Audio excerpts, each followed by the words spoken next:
Good morning, fourth class. Today we will read chapter number 5 from English channel book, and chapter 5 name is To the Pupils.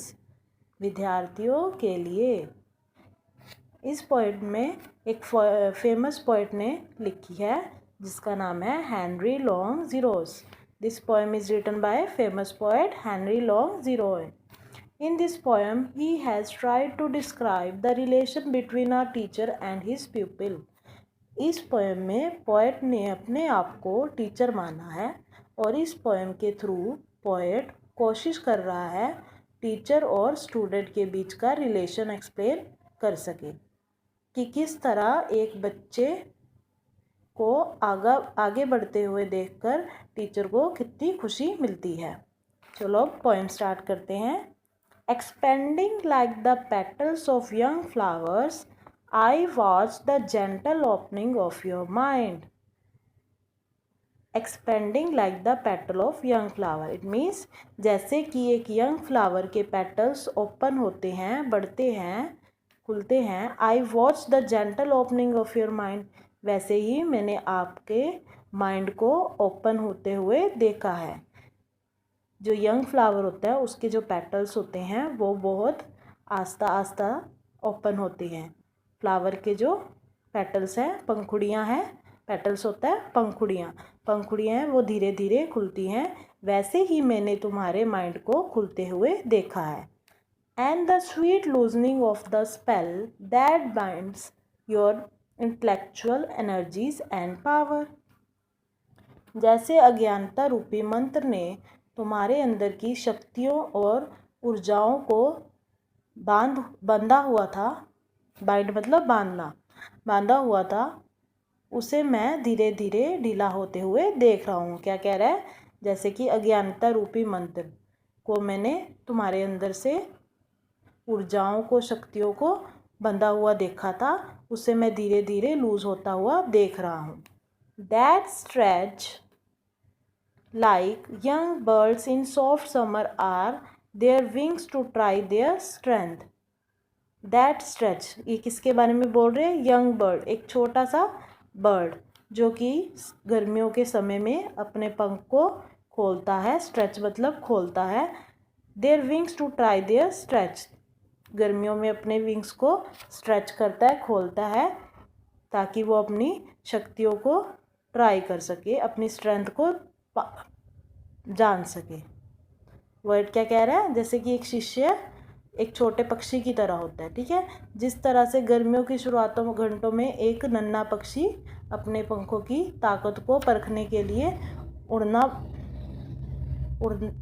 उड़ान भरता है, ठीक उसी तरह से जब वह मजबूत हो जाता है अपनी बुद्धि और करुणा का सहारा लेता है. Oh, how the winds of circumstances and freshing air shower of earlier knowledge and unnumbered kinds. जिस तरह से अप्रैल की पहली बारिश की बौछार हवा को तरोताज़ा कर देती है, ठीक उसी तरह से अप्रैल में मिले हुए ज्ञान या प्रारंभिक ज्ञान.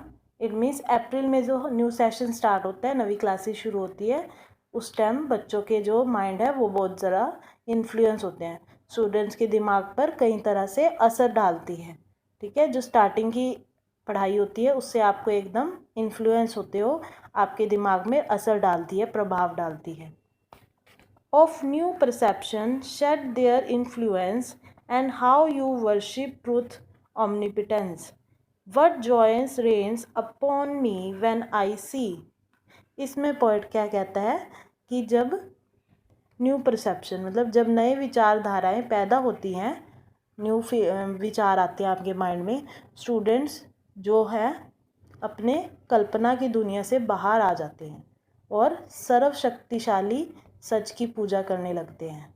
ठीक है, जो अपने अंदर की शक्ति हैं, अपने जैसे आप पूजा करते हो सच्चाई से, वैसे ही अपने आप पढ़ाई करोगे तो आप और स्ट्रॉन्ग हो जाओगे. What joys rains upon me when I see fame in the mirror of futurity. मैं फ्यूचर के मिरर में उनके भविष्य को, उनके लिए उनका सम्मान रूपी माला को बुनते हुए देखता हूँ। मतलब यहाँ पे चैपलेट्स मतलब बुनना, वीविंग मतलब बुनना, चैपलेट्स मतलब माला। माला बुनते हुए जब देखता हूँ तो मुझे बहुत खुशी मिलती है। मतलब कि क्या कहना चाह रहा है पोएट, जब भी मैं आपके मिरर में आपके फ्यूचर को देखता हूँ तो मुझे आपके फ्यूचर में बहुत प्रसिद्धि नज़र आती है, क्योंकि आप अपने भविष्य के लिए कुछ ना कुछ कर रहे हो। आपको अभी अपने भविष्य को गेन करना है, क्योंकि अभी आप कर रहे हो, करते रहोगे तो आप जल्द ही उस प्रसिद्धि पर पहुंच जाओगे और आप फ्यूचर में एक कामयाब बच्चा बनोगे। And then I feel I have not lived in vain. तब मुझे महसूस होगा कि मैंने जो भी कुछ अब तक करवाया है वो कुछ भी जीवन में व्यर्थ नहीं गया, वो मेरे जीवन में सफल हो गया है। ठीक है, कि मेरा जीवन सफल हो गया है, मैंने कुछ भी अपने जीवन में व्यर्थ नहीं किया, कुछ भी मेरे जीवन में व्यर्थ नहीं गया। ठीक है, ये पोएम थी टू दी प्यूपिल्स। इसमें टीचर और स्टूडेंट का रिलेशन बताया है कि कैसे टीचर को खुशी मिलती है अपने स्टूडेंट को आगे बढ़ते हुए देखकर, उसके माइंड को एक्सपेंड होते हुए देखकर। तो इस पोएम को किसने लिखा था? हेनरी लॉन्ग जीरोजियो। Thank you, have a nice